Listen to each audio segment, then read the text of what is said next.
Bonjour. Bonjour. Alors, merci de vous présenter dans un premier temps. Raphaël Kempf, avocat au barreau de Paris. D'accord. Et donc, ça fait combien de temps que vous êtes Ça fait 5 ans. D'accord. Donc, vous avez quand même une bonne expérience d'aujourd'hui. Voilà. Ok. Alors, ce qui était intéressant dans les débats qu'on a entendus, pourquoi aujourd'hui l'islamophobie a du mal à être reconnue par l'État? Alors, ce que j'ai dit, c'est que du point de vue juridique, l'islamophobie n'existe pas en tant que telle. C'est-à-dire, il n'y a pas dans les textes de loi quelque chose qui dira voilà, un acte islamophobe est un acte commis en raison de l'appartenance vraie ou supposée d'une personne à la religion musulmane. Enfin, pour vous donner un exemple. Voilà, il y a une réticence de la part du législateur, c'est-à-dire de ceux qui font les lois, de reconnaître ce terme-là qui n'a même pas été débattu. Voilà. Mais c'est finalement le reflet d'un débat plus large sur la question de l'islamophobie, qui est un débat qui parcourt l'espace public, où on sait qu'on a des positions extrêmement réactionnaires de la droite qui se refusent à reconnaître ce terme-là. Et se refuser à reconnaître ce terme-là, c'est quasiment nier l'existence du phénomène. Et pourtant, le phénomène existe. Voilà.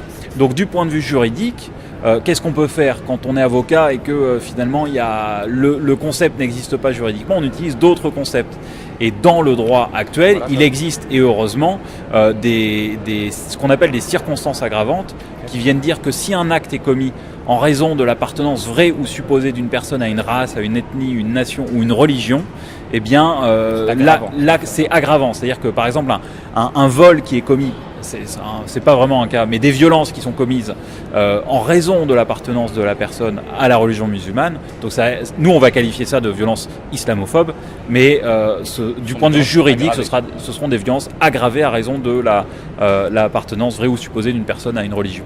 Et alors, ce qui est intéressant, c'est justement, là vous dites que la réticence, le contexte global mène à ce que le législateur ait du mal à reconnaître l'islamophobie. Est-ce que vous avez, vous, déjà une idée pourquoi est-ce qu'aujourd'hui on est dans ce refus de la reconnaissance de ce phénomène concrètement? Oui, mais alors, encore une fois, c'est le reflet de débats qui parcourent la société. Et mes co-intervenants l'ont dit, Majid Messaouden a fait état des propos de Caroline Forest, par exemple, sur ce qu'elle entend derrière le terme d'islamophobie. Et il y a une vraie résistance de la part des franges les plus réactionnaires de la société française aujourd'hui pour nier le mot, et à travers la négation du mot, c'est la négation du phénomène. Mais c'est quand même très inquiétant parce que tout à l'heure vous disiez que vous avez pu constater que certains juges qui sont censés être impartiaux. Oui, alors ce que j'ai dit, c'est que effectivement. Ce que je dis, c'est que j'ai parlé d'un cas dans lequel il s'est trouvé des magistrats, et j'espère que leurs décisions ne sont pas définitives, et il y a des recours qui sont en cours, pour lesquels les magistrats avaient considéré que, par exemple, le fait d'avoir dans son téléphone portable des applications liées à l'islam était un critère pouvant caractériser la dangerosité de la personne. Et oui, effectivement, j'ai trouvé que ce type de propos tenus par des magistrats sont assez inquiétants. Ils sont liés plus à des opinions peut-être personnelles qu'ils ont eux. Ça je ne sais pas. Non, pour le coup, je peux pas me mettre dans la psychologie. Moi, je suis juriste et avocat, je suis pas psychologue, je sais pas comment.